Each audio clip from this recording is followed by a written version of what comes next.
राहुल एक बड़ा आदमी बन गया था। बड़ी कंपनी में मैनेजर, बड़ा घर, महंगी गाड़ी और एक व्यस्त जीवन।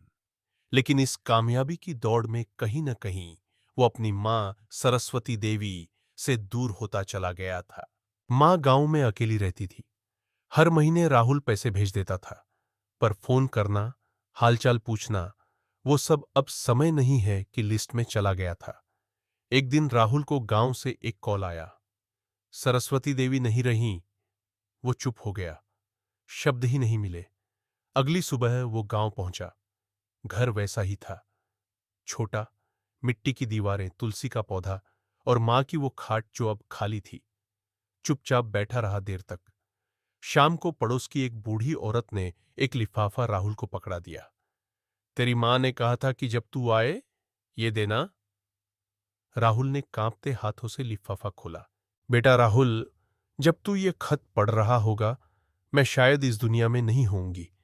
तू बहुत बड़ा आदमी बन गया है बेटा। हर मां चाहती है कि उसका बेटा ऊंचाइयां छुए, और तूने वो कर दिखाया। लेकिन तू जब कभी थक जाए, अकेला महसूस करे, या ये सोचे कि सब कुछ होते हुए भी कुछ कमी है, तो बस याद करना, मां अब भी वहीं है, उसी घर में, उसी आंगन में। मैंने तुझसे कभी कुछ नहीं मांगा बेटा, सिर्फ इतना चाहा कि तू कभी कभी मां कहकर पुकारे।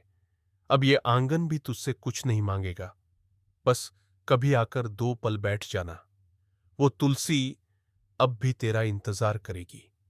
प्यार के साथ, मां सरस्वती देवी। राहुल की आंखों से आंसू बहने लगे। पहली बार उसे एहसास हुआ कि मां सिर्फ शरीर से नहीं, यादों से भी जाया करती है। उसने मां की खाट पर बैठकर पहली बार कहा, मां, मैं आ गया हूं।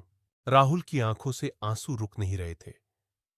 वो मां की खाट पर बैठा और पहली बार फूट फूट कर रोया। कभी खुद को बहुत व्यस्त समझने वाला राहुल आज खाली था। खाली, पर भरा हुआ, यादों से, पछतावे से और उस आखिरी खत से जो शब्द नहीं, मां का प्यार था। राहुल ने मां के घर को नहीं बेचा।